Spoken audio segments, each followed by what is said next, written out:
Hello दोस्तों, मैं एक और वीडियो के आप लोगों के सामने आया हूँ। इस बार मैं क्लास 10th के सामाजिक विज्ञान के काफ़ी इंपॉर्टेंट ऑब्जेक्टिव क्वेश्चन को लेकर जो कि क्लास 10th में आप लोगों के लिए बार बार पूछे जाते हैं। तो चलिए दोस्तों, मैं आपका विषय वस्तु स्टार्ट करता हूँ। इससे पहले आप इस चैनल पर पहली मर्तबा आए हैं तो इस चैनल को सब्सक्राइब कर ले और साथ साथ बेल घंटा बजा ले, जो कि आने वाला वीडियो आपको सबसे पहले मिल जाए। तो चलिए दोस्तों, हम आपका विषय वस्तु स्टार्ट करते हैं।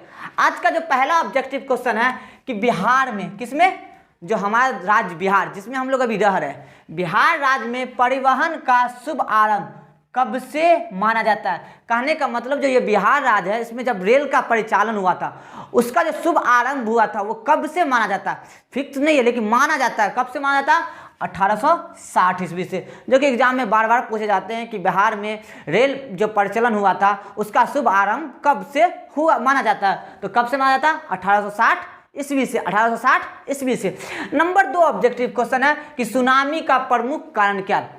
जो सुनामी आता है उसका प्रमुख कारण क्या, वजह क्या है कि सुनामी आता है। तो इस वजह को जानने के लिए जब हम अब समुद्री तट पे जाते हैं तो समुद्र में मालूम चलता है कि समुद्र सुनामी कहाँ आता है? समुद्र में आता है। तो समुद्र में भूकंप का आना ही क्या कहलाता है? सुनामी का क्या प्रमुख कारण है। यानी समुद्र में भूकंप आएगा तो आप समझ लिए वहाँ क्या आया हुआ है? सुनामी आया हुआ। तो कहने का मतलब कि सुनामी का प्रमुख कारण क्या? समुद्र में भूकंप का आना। समुद्र में भूकंप का आना।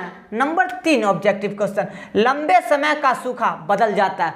यानी जब काफ़ी टाइम में बारिश न होती है, आप जानते हो सूखा कब आता है? जब बारिश ना हो, यानी बारिश की जो मात्रा हम लोग को चाहिए उससे बहुत कम बारिश हो तो सूखाड़ का वजह कारण बन जाता है।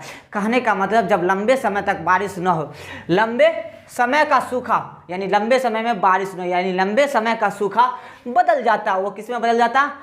अकाल में। किस में बदल जाता है? यानी इंसान क्या होता है? त्राही त्राही होने लगता है। क्या होता है? त्राही, खाने पीने का हर चीज़ का प्रॉब्लम होने लगता है। तो कहने का जब लंबे समय तक सूखा होता है तो वो किस का कारण बन जाता है?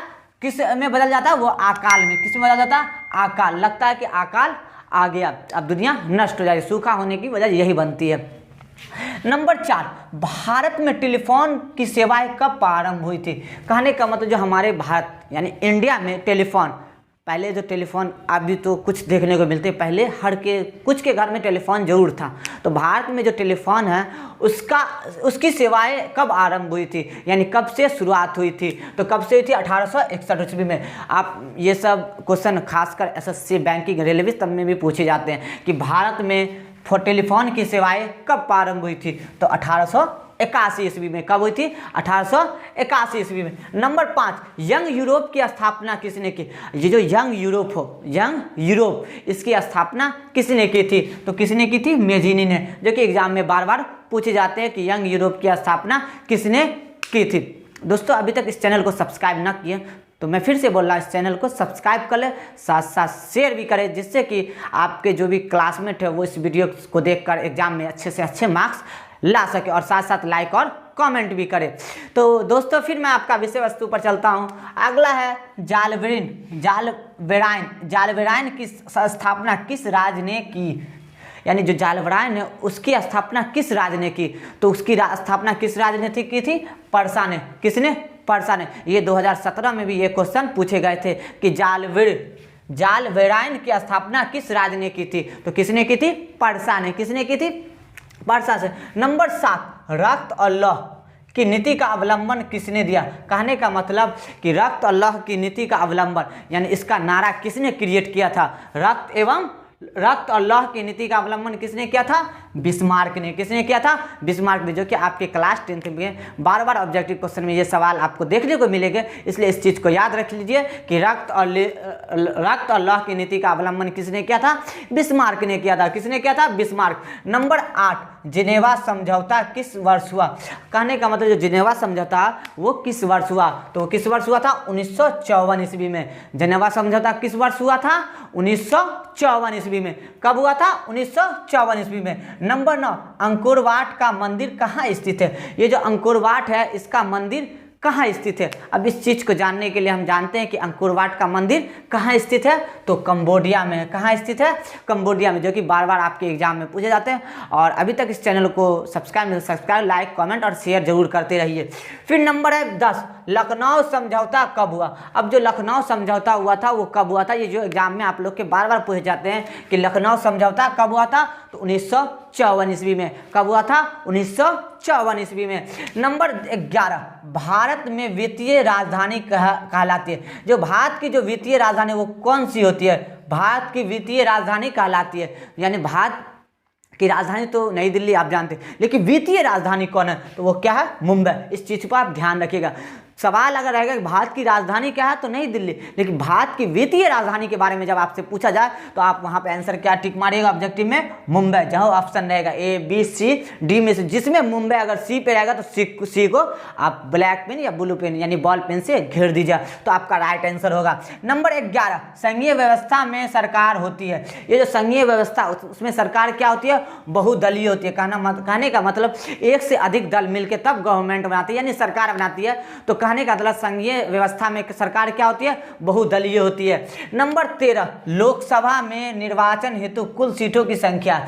जो लोकसभा उसमें जो होता है वो उसमें निर्वाचन, किसमें, निर्वाचन में जो कुल सीट होते हैं, सीट ये नहीं ट्रेन का बस का, वो नहीं, वो जो इलेक्शन लड़ा जाता है यानी कैंडिडेट जो खड़े होते हैं, तो कुल टोटल सीट कितने होते हैं, 545 सीट होते हैं। कितने होते हैं, 545। कहने का मतलब लोकसभा में निर्वाचन हेतु कुल सीटों की संख्या कितना है, 545। कितना, 500, याद रखिएगा आप। नंबर 14, श्रीलंका कब आज़ाद हुआ। श्रीलंका कब आज़ाद हुआ था, 1947 में। जिस टाइम हमारा देश भारत आज़ाद हुआ उसी दिन भी उसी साल में क्या हुआ था, श्रीलंका भी आज़ाद हुआ था। तो 1947, 1947 में क्या होता, श्रीलंका भी आज़ाद हुआ था। नंबर 15, विश्व का सबसे लोकतांत्रिक देश कौन है। यानी विश्व का सबसे बड़ा, किसका सबसे बड़ा लोकतांत्रिक देश कौन है, तो विश्व का सबसे बड़ा लोकतांत्रिक देश का हमारा देश भारत। कौन है, विश्व का सबसे बड़ा लोकतांत्रिक देश कौन है, भारत। जो कि बार बार एग्जाम में पूछा जाता है कि विश्व का सबसे बड़ा लोकतांत्रिक देश कौन है, तो भारत। इस चीज को आप याद रखिएगा। नंबर 16, लोकतंत्र जनता का, जनता के द्वारा जनता के लिए, यह कथन किसका है। यानी जनता का, जनता के लिए और जनता के द्वारा, यानी लोकतंत्र जनता का, जनता के द्वारा और जनता के लिए है। यह कथन किसने कहा था, तो अब्राहम लिंकन का है। किसका है, अब्राहम लिंकन का। ये चीज़ हमेशा याद रखिएगा। जनता का, जनता के द्वारा और जनता के लिए जो कथन कहा था वो कौन थे, अब्राहम लिंकन का था। किसका कथन था, अब्राहम लिंकन। इस चीज़ को आप बार बार याद रखिएगा। भारत का लोकतंत्र के कितने अंग है, भारत में जो होते हैं लोकतंत्र के कितने अंग है, तो याद रखिएगा कितने, 3। कितने, 3 लोकतंत्र है। यानी भारत में लोकतंत्र कितने अंग है, 3 अंग है। नंबर 18, भारत की आर्थिक व्यवस्था है। ये जो भारत की जो आर्थिक व्यवस्था है वो क्या है, मिश्रित है। क्या है, मिश्रित। यानी वो एक नहीं, एक से अधिक मिलके तब भारत की आर्थिक व्यवस्था बनती है। कहने का मतलब भारत की आर्थिक व्यवस्था क्या है, मिश्रित है। क्या, मिश्रित है। चलिए मैं आपके अगला ऑब्जेक्टिव क्वेश्चन पे चलता हूँ। अगला ऑब्जेक्टिव क्वेश्चन है कि रूस की मुद्रा, रूस की मुद्रा को क्या कहा जाता है, तो रूस की मुद्रा को क्या कहा जाता है, रूबल। क्या कहा जाता है, रूबल। और बांग्लादेश की मुद्रा को कमेंट में जरूर बताइएगा, बांग्लादेश की मुद्रा को क्या कहते हैं और भारत की मुद्रा को क्या कहते हैं। ये दोनों सवाल आपके लिए मैं छोड़ के जा रहा हूँ इस वीडियो में। आप कमेंट बॉक्स में जरूर बताइए कि भारत, ये अगर रूस की मुद्रा रूबेल है तो बांग्लादेश की मुद्रा का क्या नाम है और भारत की मुद्रा का क्या नाम है। ये दोनों क्वेश्चन आपके लिए मैं सामने छोड़ के जा रहा हूँ। नंबर 20, पूंजी का निर्माण होता है। तो पूंजी का निर्माण किसके द्वारा था, पूंजी का निर्माण होता है किससे, बचत द्वारा। किससे द्वारा, जो सेविंग मनी होता है उसके द्वारा पूंजी का ही निर्माण होता है। ये चीज लास्ट आज का ऑब्जेक्टिव क्वेश्चन था कि पूंजी का निर्माण होता है तो किसके द्वारा होता है, बचत द्वारा। दोस्तों वीडियो आपको अच्छा लगे तो लाइक कमेंट जरूर करें, साथ साथ शेयर भी करें। देखने के लिए थैंक यू फॉर